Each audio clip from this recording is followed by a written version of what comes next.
Irmãos, nós estamos na Semana Santa. Hoje é o primeiro dia da chamada Semana Santa, onde no final da semana se comemora a Páscoa.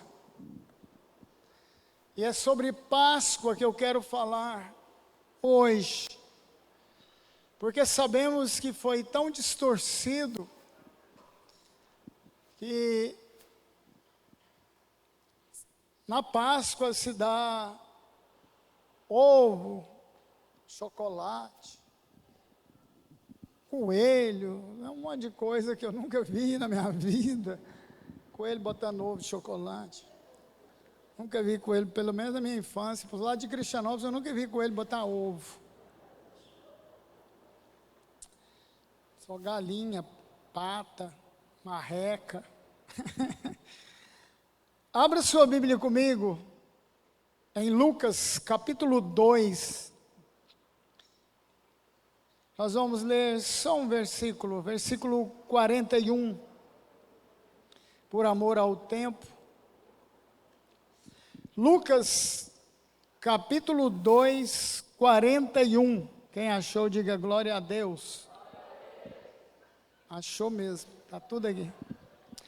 Ora, anualmente iam seus pais a Jerusalém para a festa da Páscoa.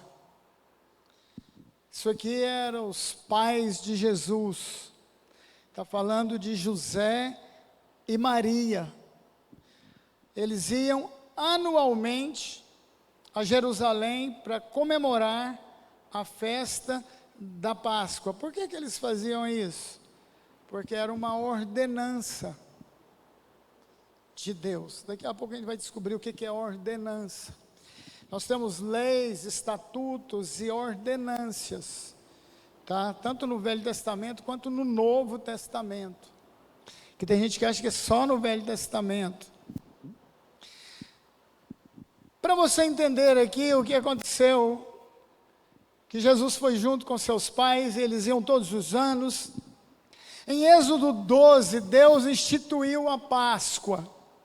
Antes de saírem do Egito, lá em Êxodo 12, Deus disse para Moisés: fala ao povo de Israel, que aos 10 dias do primeiro mês, vocês vão pegar um cordeiro sem defeito, ou um cabrito, vocês vão matá-lo, pegar o sangue e passar no umbral da casa, no portal da casa, na entrada da casa. Vocês vão estar lombos cingidos ou vestidos. E vocês vão calçar os seus sapatos, ou as suas, como dizia meu pai, precata, as sandálias, que não tinha sapato igual nós temos hoje. Vocês vão pegar o animal e vão assá-lo. Se a família for pequena, vocês chamam o vizinho, ajunta 2 famílias, porque terão que comer o cordeiro ou o cabrito assado todo. Só vai jogar fora os ossos e as tripas. O restante assa tudo e come. Aquilo ali, queridos, e também com outro detalhe, vocês vão fazer pães asmos. Pão asmo é um pão sem fermento. Tudo isso apontava para Jesus, o Cordeiro de Deus que tira o pecado do mundo. E quando o anjo da morte veio sobre o Egito, ele não pôde tocar no povo de Israel. Ele veio e matou todos os primogênitos de animais, das pessoas. Mas eles não puderam tocar, ele passava de liso, porque o sangue do cordeiro estava no umbral da casa. Porque eles tinham assado o cordeiro e comido, trazido para dentro deles, presta atenção. Eles tinham pegado o pão asmo, pão sem fermento, fermento fala de pecado. A Bíblia diz que Jesus não conheceu o pecado, por isso que a gente faz a ceia. A gente traz para dentro de nós. Mas temos de estar preparados, cingidos os lombos, vestidos. e assim por diante. Era assim que funcionava. Essa foi a primeira ceia lá de Êxodo 12. Mas eles ainda estavam no Egito, e logo depois eles saíram do Egito. Isso nos mostra um princípio. Nós que não nascemos e ninguém nasce crente, você pode até ser filho de crente, mas filho de crente não é crentinho. Ele precisa se converter. Ele precisa entender que Jesus Cristo morreu no lugar dele na cruz, morreu no nosso lugar. Ele precisa se converter, aceitar a Jesus no seu coração. Filho de pastor não é crente, se ele não se converter, ele vai para o inferno. Filha, filho, tá? Por isso, aqui no texto que lemos diz que José e Maria faziam isso todo ano. Eles iam para Jerusalém para comemorar a Páscoa. Detalhe, aqui Jesus foi com eles. Jesus havia completado 12 anos. E deixa eu te explicar uma coisa extremamente importante. A Bíblia diz que Deus tem a pessoa por inocente, até ele saber discernir entre mão esquerda e mão direita. Ou mão direita e mão esquerda. Era só falar o contrário, né? Precisava afobar. Jesus tinha feito 12 anos. Aí ele foi com eles. Presta atenção. Por quê? Porque os meninos judeus, eles se tornam adultos a partir dos 12 anos. Antes disso, pode até ser considerado inocente. De 12 anos em diante, ele já é adulto. É quando eles celebram, ele se torna adulto quando eles fazem a festa do Barbaracá. Aquele jovem, ele não é mais criança depois dos 12 anos. Ele se torna adulto, responsável diante de Deus, diante da lei, diante dos pais. Os pais, foi embora o encargo. Mas todo mundo sabe que o diabo faz tudo para derrubar os princípios de Deus. No Brasil, por exemplo, a maioridade é depois dos 18. O camarada está aí com 17 anos. Marmanjo. Ele é inocente, ele é de menor. Que viagem. Irmãos, e havia uma alegria muito grande quando eles comemoravam o Barbaracá. Os pais saem na rua. Eu participei de um dessa lá em Jerusalém, de uma festa dessa. A gente estava subindo a nossa caravana, próximo ao Muro das Lamentações, quando veio duas famílias comemorando o Barbaracá. Jovem, de 12 anos. O pai colocou ele tocando chofar, tocando trombeta, tocando tamborim, e dançando e cantando e distribuindo doces. É lógico, eu sou de Cristianópolis, mas não sou bobo. Eu e o Marcelinho, o que nós pegamos, irmãos, cada doce, pensa nos trem gostoso. A gente estava assim, eles iam passando, e o pai colocou o menino assim, e dançava com ele, descia, aí vinha um tio. A partir de agora, ele não era mais criança, ele seria adulto, 12 anos.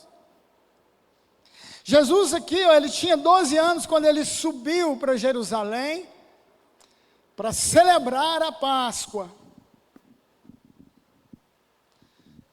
Maria e José, eles obedeciam às leis do Senhor.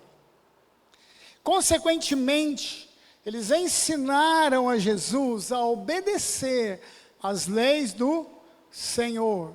Certamente, eles já tinham feito a festa do Barbaracá, lá onde eles moravam, lá em Nazaré.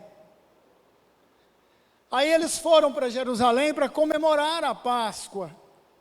era só alegria. Jesus agora eu sou homem, adulto, responsável. Agora eu respondo por mim. E os jovens ficavam felizes da vida. Amém? Então a lei exigia que todo adulto participasse uma vez por ano da festa da Páscoa. Era uma ordem de Deus, era uma ordenança.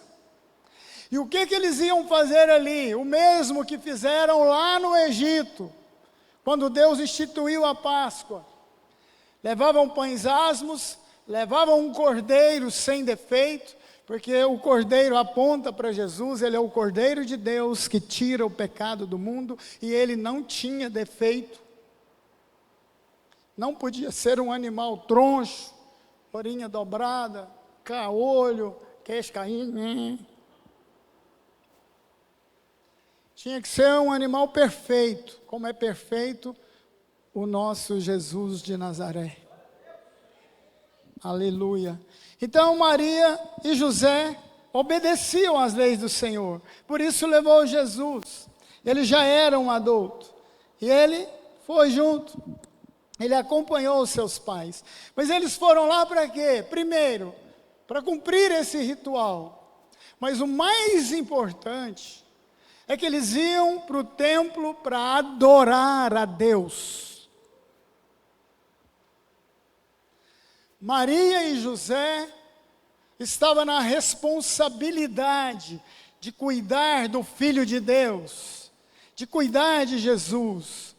E ela o ensinou a adorar a Deus, a ir na festa anualmente, para adorar a Deus. Parênteses.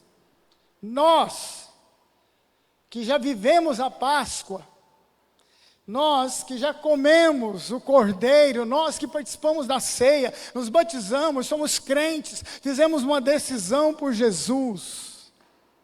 Será que temos ensinado isso para os nossos filhos? Ou será que nós estamos indo para o templo, vindo para a igreja, para adorar a Deus? Adoração é algo profundo. Eu não vou falar sobre adoração. Marcelo Augusto já falou aqui, teve um dia de adoração, quem não veio perdeu. Mas adoração é algo mais profundo. Você só adora a Deus em espírito e em verdade. É algo que você não precisa falar nada. O importante é você estar na presença de Deus.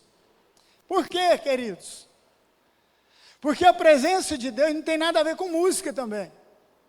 Porque a presença de Deus é restauradora. A presença de Deus traz cura para a nossa alma. A presença de Deus nos renova, vivifica, aviva. Eu não tenho muita coisa para falar, eu não consigo orar, ajoelhe-se na presença do Senhor e fica lá, dorme lá. Quantas vezes, Senhor, hoje eu estou morocochô. Irmãos, é ajoelhar 5 minutos, eu estou dormindo. Dormindo, tranquilo. Mas na presença de Deus. Aí a hora que o joelho dá um tremelique, você acorda. Aí vai louvar a Deus. Aí vai cantar. Amém? Mas a presença de Deus é tremenda, queridos. Então eles estavam ali para ensinar Jesus a adorar o próprio Deus, porque ele era homem, mas era Deus. Ele não era Deus. Quantas vezes os discípulos, cadê Jesus? Estava orando. Mas ele era Deus, sabia todas as coisas, mas ele era homem, ele precisava orar. Nós precisamos orar, estar na presença do Pai. Precisamos aprender a adorar a Deus. Isso é fundamental para a nossa vida, amém, queridos? A igreja primitiva, logo depois da ascensão de Jesus, a igreja primitiva, reunia aos domingos, que é o primeiro dia da semana, hoje é domingo, se reunia durante o dia todo, fazia as refeições juntos, não era só um café da manhã, faziam as refeições juntos, estavam ali adorando a Deus. Esse é o alvo da igreja. Quando nos reunirmos aqui, queridos, fica preocupado com nada não, vai adorar a Deus. Eu posso ajoelhar? Irmãos, para adorar a Deus não depende de posição. Pode, a casa é do Pai, ajoelha, senta, deita, no chão, né? Porque nas poltronas não tem jeito, tem essas divisãozinhas, né? Fica à vontade. Eu sei que tem muitas igrejas locais que as pessoas ficam incomodadas, né? Dependendo, tem que ser todo mundo igual, certinho. Tem não, irmãos. É você e Deus, é você e o Pai. Você tem liberdade com seu Pai, amém? Amém, queridos? Fica segurando para chorar. Imagina, eu começo a chorar. Sabe o que acontece em igreja? A pessoa às vezes está chorando porque a glória de Deus está enchendo o coração dele assim, de uma maneira tão tremenda, vivificante, gostosa. Aí lágrima escorre. Aí tem gente que aquele ali está em pecado. Irmão, não esquenta a cabeça com o irmão, não. O que ele pensa, o importante é você e Deus. Eu aprendi muito cedo que eu sou o que sou, não o que dizem. Rosemira é isso, pode falar o que você quiser. Rosemira pode até me chamar de feio, eu não estou nem aí, eu sei que eu sou bonito. Ué, irmão, é assim. Então a igreja primitiva também se reunia aos domingos. E tem dois lugares interessantes que nos fala para não deixar de congregar, presta atenção. O nosso foco principal na igreja, era na igreja primitiva, e é agora, é nos reunir no domingo para adorar a Deus. Aí tem gente que vem na quarta-feira, tá bom demais. Irmãos, Atos 20, versículo 7 e Hebreus 10, 25, fala assim: e não deixeis de congregar, como é costume de alguns. Aí tem gente que acha, é a pessoa que não frequenta igreja nenhuma. Não é não, irmãos. É a pessoa que não vem no domingo, não separa o domingo para Deus. Não entende que no domingo era como Maria e José que estavam indo para celebrar a Páscoa, estavam indo para adorar, era exclusivo, tinha a cerimônia, mas o mais importante, vocês vão ver o que aconteceu com Jesus, que eu só vou falar à noite, se você quiser saber, por que ele ficou para trás, tá? Essa palavra é em duas fases sobre a Páscoa. Então, irmãos, muitas vezes deixamos de congregar. Congregar, queridos, não é uma opção sua. Vir na igreja não é opção minha. O domingo é o dia do Senhor, é como se fosse o Shabá sagrado dos judeus. O domingo é o primeiro dia da semana, mas é o sétimo para nós. A gente trabalha 6 dias. O sétimo é do Senhor. Hoje é domingo, eu não vou trabalhar, eu fico em casa assistindo televisão. Que lindo, que gracinha. Netflix, futebol, esporte, eu também tenho direito, né, pastor? Eu trabalhei a semana inteira. Irmãos, o único direito que a gente tinha era de ir para o inferno. O Senhor nos salvou, nos tirou de lá. Somos servos, nós não temos direito algum. Se o domingo é do Senhor, se é separado para Deus, não deixe de congregar como é costume de alguns. Não, domingo eu não vou à igreja de manhã de jeito nenhum. E se for de manhã eu não vou à noite. Eu tenho minhas coisas, irmão, você tem 6 dias para cuidar das suas coisas, da sua família e de tudo que você quer. Domingo não pertence a nós, pertence a Deus. Isso é só para pastor. Não. Eu aprendi isso desde criança. Eu não nasci pastor, eu não cresci pastor. tá? E toda vida, domingo de manhã e domingo à noite é sagrado, é o dia do Senhor. Ah, não, é domingo de ir para a chácara, vai, continua indo para você ver. Continua. Eu estava vindo, queridos, agora, eu estava a 86 quilômetros daqui, deu uma chuva ontem de rodar sapo, rodou metade das beiradas daquele corguinho lá no fundo do Sítio Paraíso, trem esquisito. No outro córrego está impedido, não tem jeito de passar, que não tem ponte, está dessa altura de lama, até a prefeitura ir lá limpar, que se ela não for eu vou ter que pagar para limpar, para nós passar por nossa imersão total. Nós passamos por outro lugar. Primeira porteira, a Dalva foi abrir. Quebrada, molhada, pesada. A Dalva começou a gemer lá. Ai, não dou conta disso aqui não. Aí eu pensando. Falei, Dalva, se eu sair aí, depois eu vou chegar direto na igreja. Eu vou encher o pé de barro. Ela já vem com tênis, umas 5 chinelas de reserva, calça, moletom. Que qualquer coisa troca dentro do carro. O show não pode parar, tá, irmãos? Aí a gente continua. Mas eu só estou com esse sapatinho aqui e estou desse jeito. E já estava para lá de atrasado. Aí, irmãos, e vai, geme e leva a porteira. Ah, não, vou largar esse trem aberto. Fecha, o que tinha de boi Nelore na beiradinha, cada monstro. Ela estava mais com medo de abrir, mas era por causa dos boi. Ela não queria contar, não. Mas Deus nos acuda para chegar aqui, irmãos. Eu estava pensando, meus irmãos têm tudo para estar na igreja, adorando a Deus, buscando ao Senhor, aprendendo, irmãos, orando. Ai, papai, só o sangue do Cordeiro. Então aqui diz, olha, não deixeis de congregar, e não deixeis de cumprir, preste atenção, as ordenanças de Deus. Irmãos, quando Deus dá uma ordem, Ele sabe o que Ele está fazendo, Ele sabe o que Ele está falando.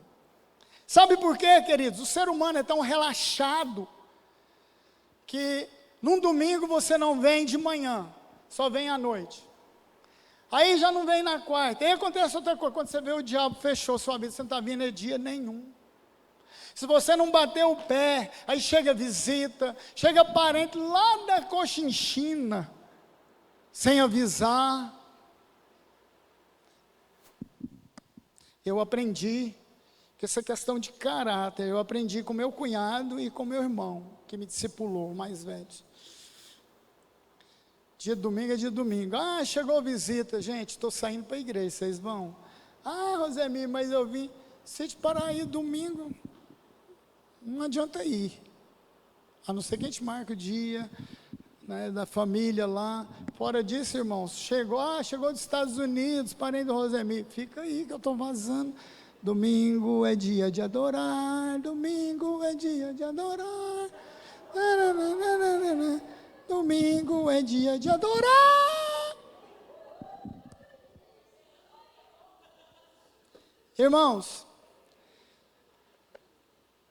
a palavra do Senhor nos ensina para a gente ensinar outros, principalmente as pessoas que nós somos responsáveis por elas. Eu sou responsável até os meus filhos alcançar maioridade. Se fosse judeu era até 12 anos, graças a Deus, mas é brasileiro, foi até os 18.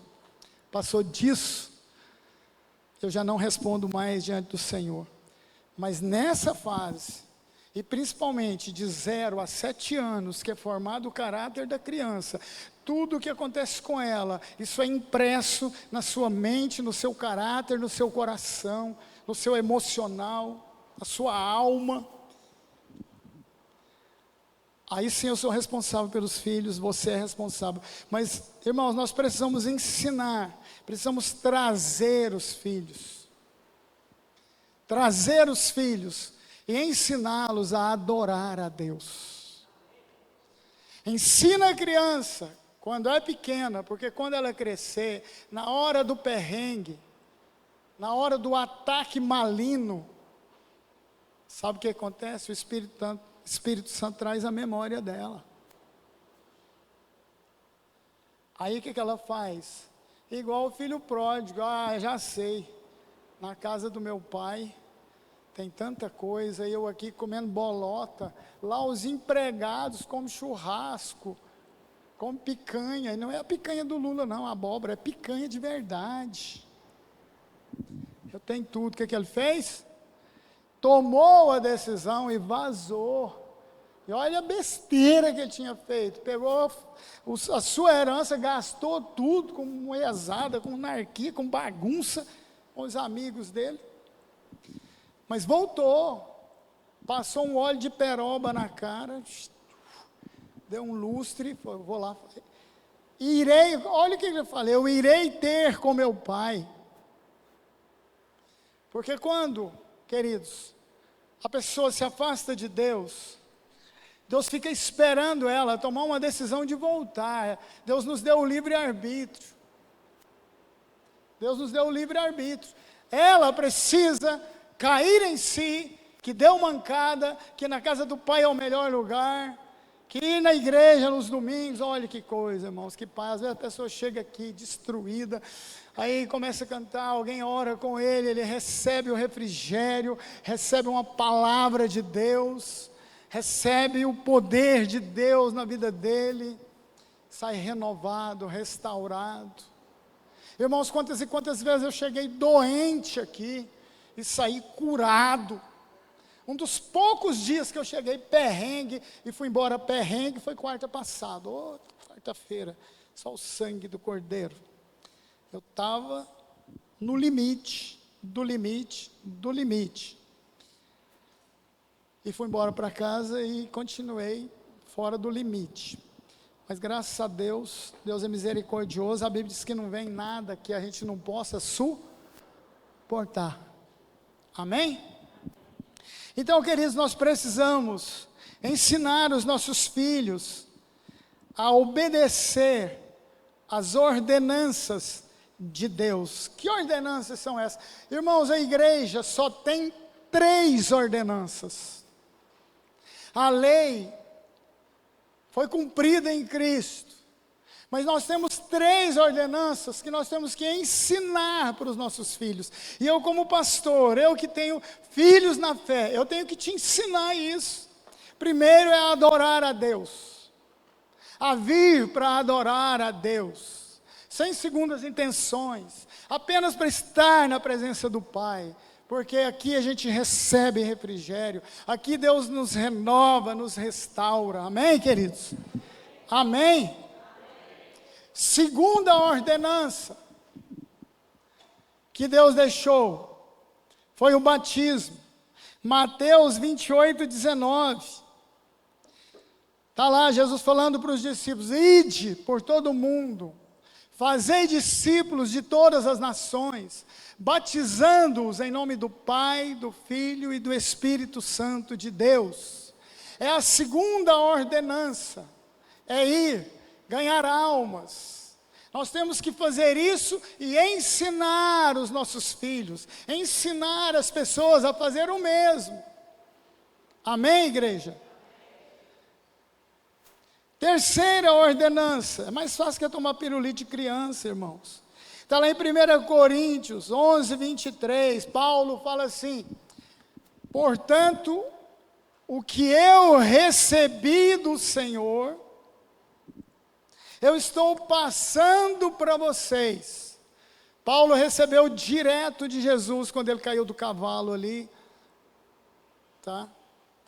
Ficou cego 3 dias, depois voltou ao normal. Ananias orou com ele. Ele diz: olha, portanto, eu estou passando para vocês aquilo que eu recebi do Senhor. Que o Senhor, na noite em que ele foi traído, ele tomou o pão e o vinho, os abençoou e disse: fazei isso em memória de mim todas as vezes que vos reunirdes. A ceia é uma ordenança. Eu acho incrível que no dia da ceia, alguns irmãos devem estar em pecado, aí eu não posso julgar, né, irmãos? Mas no dia da ceia não aparece na igreja. cometeu 2 pecados capital, deixou de congregar e correu da comunhão com Deus.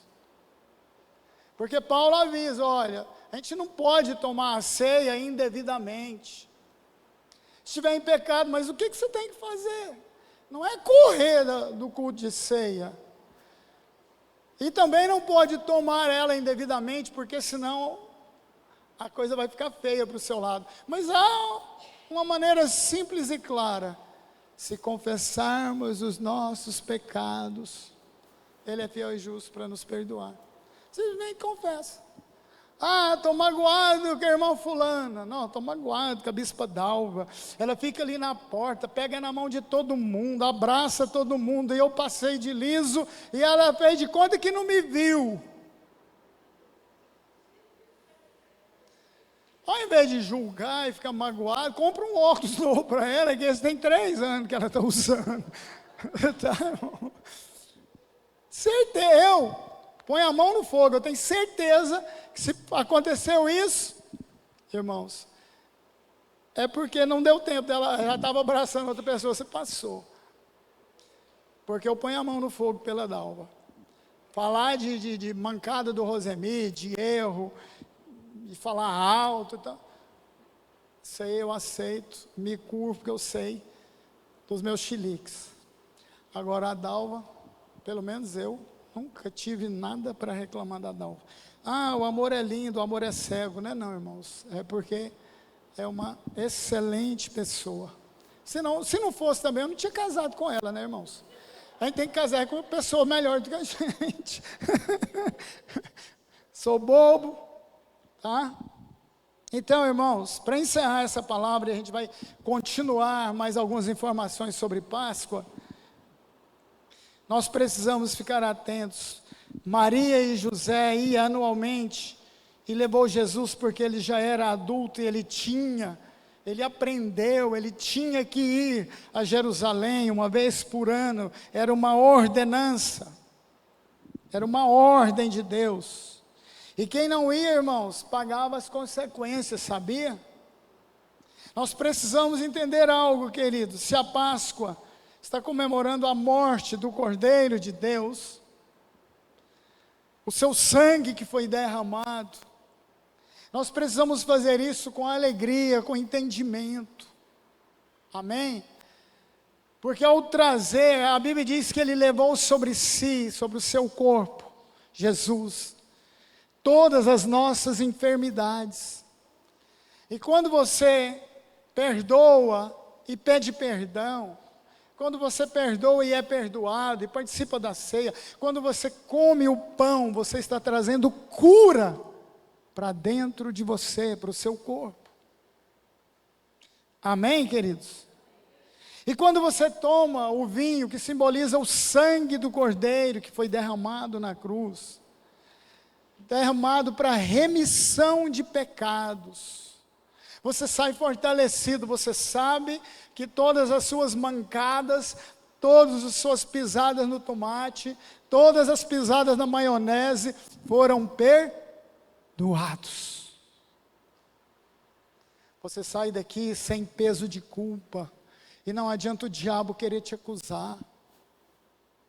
E não adianta ele fazer careta, esbravejar e pular na sua frente. Você sabe o que você fez. Você sabe que o sangue do Cordeiro nos purifica de todo pecado. O sangue do Cordeiro nos livra do anjo da morte. Sabia disso? Os primogênitos de Israel não morreram porque o sangue estava no umbral da casa. A sua família recebe proteção, você recebe proteção de Deus. Se o diabo vem te afrontar, tentar te detonar, te derrubar, quando vê o sangue, ele passa de liso, ele não tem poder, ele não pode se aproximar de você. Amém, igreja?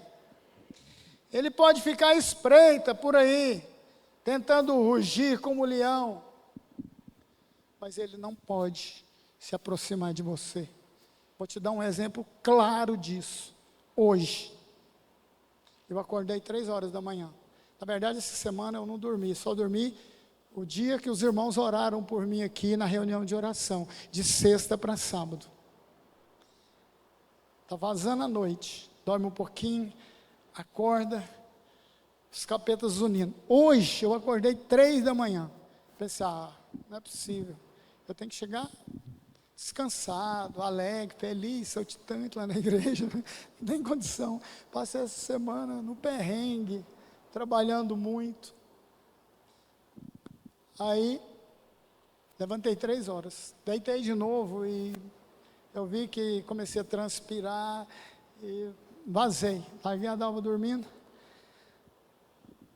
e fui orar, irmãos. Peguei as luzes do quarto para não clarear mais perto da Dalva, não liguei da sala. Aí eu fui orar na cozinha, que está longe do quarto. O quarto está ali, a cozinha está uma distância assim. Fechei as portas, comecei a andar na cozinha, orando. Orei 2 horas ali, de 3 até as 5. 5 horas, a barriga roncou. Falei, vixe, que é isso? Captei a mensagem, está na hora de um cafezinho. Fiz o café, peguei um requeijão, esquentei na frigideira, abri a porta, liguei a luz da sala, tem uma mesa na sala, pus o café lá, vim com requeijão, pus lá, peguei uma xícara. Irmãos, a hora que eu sentei na cadeira, que eu fui pegar a xícara, o teto. Pensei, capeta, ele estava lá me espreitando. A Dalva, isso é rato. Falei, só se for rato ou elefante. Irmãos, se fosse natural, o teto tinha desabado na minha cabeça, pelo tamanho, o barulhão. Se fosse a Dalva, eu tinha saído correndo, porque ela assusta qualquer coisa. Só dei uma olhada, pensei, o máximo que ele chega é até ali no telhado, aqui ele não desce. E não desce, irmãos. Fica lá espreitando. Quem já leu Esse Mundo Tenebroso 1, 2 e 3? Quem já leu? Frank Peretti. O dia que você ler esses livros, você vai entender o que eu estou te falando. Tá? Tem um que é uma Bíblia, o primeiro, essa grossura. Não precisa nem ler não, irmãos. Isso é muito espiritual. Foi um pega, falei, tô nem aí. Fui comer meu requeijão, tomar o café. E só para pirraçar, eu voltei e fui orar mais. Porque eu já tinha escrito a palavra ontem, de madrugada. Deus me deu essa palavra para hoje. Sabe, queridos, eu creio que à medida que nós vamos cumprindo as ordenanças de Deus, à medida que o sangue do Cordeiro está no umbral da nossa casa, o diabo pode até tentar te assustar, mas não assusta. Pelo menos eu já passei da idade de me assustar com alguma coisa. Amém? E eu creio, queridos, e quando ele faz isso, falei, Senhor, me dá uma palavra, o que está acontecendo? E Deus me deu uma palavra tremenda, depois eu vou compartilhar ela com vocês. Algo fantástico, que eu sei que ainda vai acontecer nessa igreja nesses próximos dias, aleluia.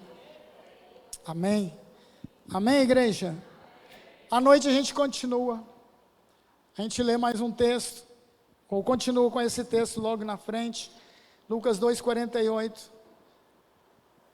que fala assim, logo que seus pais o viram, ficaram maravilhados, está falando de Jesus. Eles foram embora, Jesus ficou, não foi na caravana. À noite a gente continua, amém?